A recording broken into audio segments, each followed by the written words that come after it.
इसीलिए बना रहता हूँ क्योंकि मैं सदा निर्मलता को धारण किए रहता हूँ, मैं सदा गतिशीलता को धारण करे रहता हूँ और मैं सदा उपयोगी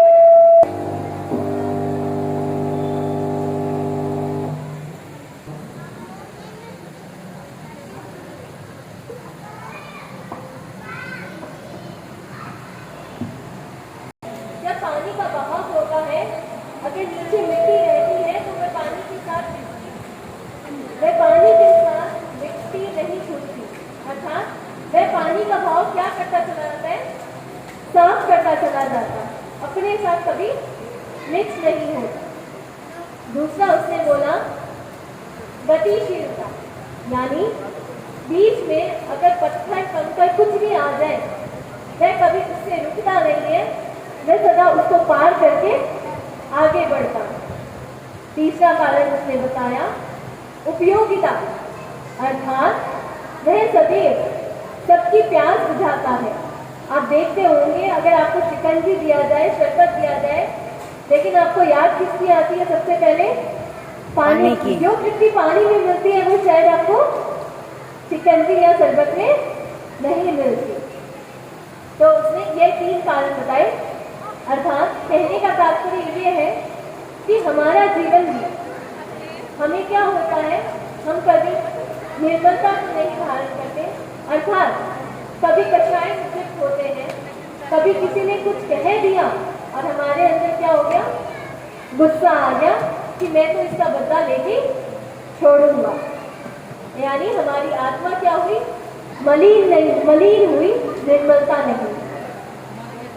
हम स्वार्थी भी हैं, कई मायने में हम स्वार्थी भी हो जाते हैं कि हमारा कार्य हुआ और हमारा काम कंप्लीट, हम आगे बढ़ जाते हैं। लेकिन यह समय है, हमारी पुण्याई है कि हमारे यहाँ तारानगर वासी की पुण्याई है कि यहाँ पे चारित्र आत्माओं का वर्तमान में साध्वी श्री पुण्य प्रभा जी का चातुर्मास है, जिससे हम अपने आप को निर्मल बना सकते हैं, अपनी आत्मा को और उज्जवल बना सकते हैं। गुरुदेव ने महर्षि के पाकर हमें ये चातुर्मास दिया, तो अब समय हमारा है कि इसका उपयोग हम कैसे करें।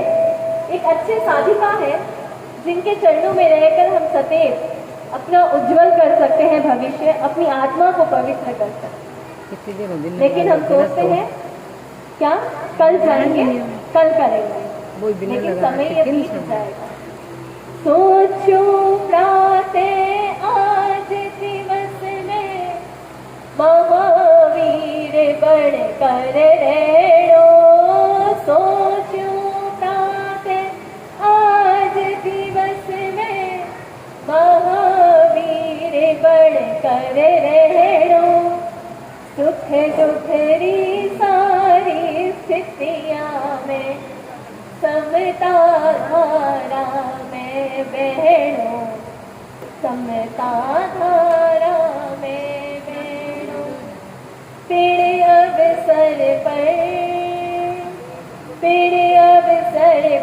मंडलो बल अधीर है, खाता पीता सोता उठता दिस एक तस्वीर है, दिस एक तस्वीर है। अर्थात पीड़ अवसर पर, यानी सोचते हैं जाएंगे महाराज के जाएंगे, हम सीखेंगे, हम कुछ और बढ़ेंगे, लेकिन इन अवसर पर अर्थात अवसर आने पर यह मनरा क्या हो जाता है, अधीर हो जाता है और हम यहीं रुक जाते हैं। यह तो बात हुई हमारे यहाँ चारित्र आत्माओं के विराजने की, हमारे मूल्यवान होने की, जिसको हम उज्जवल बना सकते हैं। अब बात आती है मेरे वैराग्य की और मेरे प्रसंग की। तो आप सोच रहे होंगे कि ऐसा क्या जीवन में घटा, सबको घटना ही नजर आती है कि कुछ घटा होगा तब ये चली गई होगी, कुछ उसके साथ धोखा हुआ होगा तो ये चली गई होगी दीक्षा लेने। लेकिन मैं बताऊं तो ऐसा कुछ भी मेरे जीवन में नहीं घटित हुआ।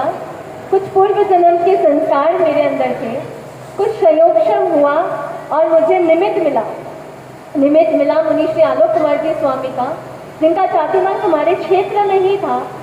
उनके निमित्त से मैं तैयार हुई और मेरे अंदर ये बीज पनपा और मैं इस ओर बढ़ी। लेकिन हाँ, जब मैं तैयार हो चुकी थी, जब मैं दीक्षा के लिए संस्था में प्रवेश होने के लिए पक्की हो चुकी थी, तब एक प्रसंग जरूर हुआ था। मैं घर पे ही थी, मैं भिंडी सुधार रही थी। मम्मी ने भिंडी सुधारने के लिए दिया था। ऐसा कहते हैं वैराग्य का एक रीजन पाप भीरुता यानी पाप से डर। आचरण सूत्र में भी आता है कि अगर आप अपने एक अंग को काटें, चाहे एक अंगुली को काटें, आपको जो वेदना होती है, आपको जो दर्द होता है, वही दर्द उस वनस्पति काई के जीव को होता है जब आप सुधारते हैं। तो वही दर्द जब मैं भिंडी सुधार रही थी, वही दर्द का मैंने अनुभव किया। जिस प्रकार उस वनस्पति काई को जीव को वेदना हो रही है, ठीक वही अनुभव मैंने किया कि मेरे को ऐसे लग रहा था मैं उसको नहीं बल्कि खुद को काट रही हूँ। यह भी एक कारण बना। और कहते हैं कुछ अंतराय जरूर आगे आती होगी, ऐसा सोच रहे होंगे कि मम्मी पापा आपको कैसे भेज दिए, लेकिन उनकी परमिशन तो नहीं मिली थी काफ़ी समय बाद। लेकिन वे खुद के अंतराय थे जो खुद के आगे आए थे और खुद को तोड़ना ही हाथ में था। तो मैंने उसके लिए डेढ़ महीने लगभग 5 डब्बे में भी रही थी और उपवास और भी किए काफ़ी। लेकिन ऐसे कहते हैं मम्मी पापा ने परमिशन नहीं दिए, लेकिन यह अंतराय खुद की थी। कुछ संयोगक्षम हुआ और मुझे आज्ञा मिल गई और मैं संस्था में 22 जनवरी 2018 को प्रवेश हो गई।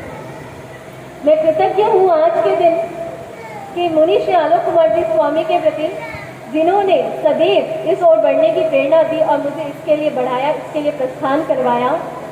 मुनि श्री विमल शासन श्री मुनि श्री विमल कुमार जी स्वामी एवं सहवर्ती संतों के वृंद, जिन्होंने सदैव संस्कारों का जागरण, वो दादू सा महाराज है, सदैव संस्कारों का जागरण प्रत्यक्ष परोक्ष रूप में सिंचित करते गए। आज उन्हीं की प्रेरणा से मैं यहाँ खड़ी हूँ। मैं कृतज्ञ हूँ उन सभी चारित्र आत्माओं के प्रति व श्रावक समाज के प्रति, जिन्होंने मुझे इस ओर बढ़ने का प्रेरणा दी। मैं कृतज्ञ हूँ अपने मम्मी पापा, भाई बहन व पारिवारिक जन के प्रति, जिन्होंने सदैव मुझे इस ओर बढ़ने के लिए प्रेरणा दी और आगे बढ़ाया, आज्ञा दिया, जिससे मैं प्रवेश कर पाई। आज का ये अवसर है मंगल भावों का, अनुमोदना का, लेकिन ये अवसर किसका? इस रोशनी का नहीं। वह चारित्र जो मैं 9 सितंबर को ग्रहण करने जाऊंगी, ये अनुमोदना का अवसर है त्याग का, यह अनुमोदना का अवसर है संयम की शाश्वत परंपरा का, वीतराग पद की परंपरा का। तो मैं चाहती हूँ, मैं साध्वी श्री से निवेदन करना चाहूँगी कि यह अवसर कुछ ये त्याग व संकल्प से सुसज्जित हो आपकी कृपा से। आप कृपा कराएं कि यह अवसर कुछ संकल्प या त्याग से सुसज्जित हो। और मैं अपने प्रति भी यह मंगल कामना करती हूँ कि जिस प्रकार साध्वी श्री जी संघ के प्रति समर्पित है, संघ सेवा में लीन है, उसी प्रकार मैं भी संघ की सेवा में लीन रहूं, साधनारत रहूं और सभी के मंगल भावों को ध्यान रखते हुए एक उत्कृष्ट संयम की साधना करूं। मुझे आज याद आ रहा है 20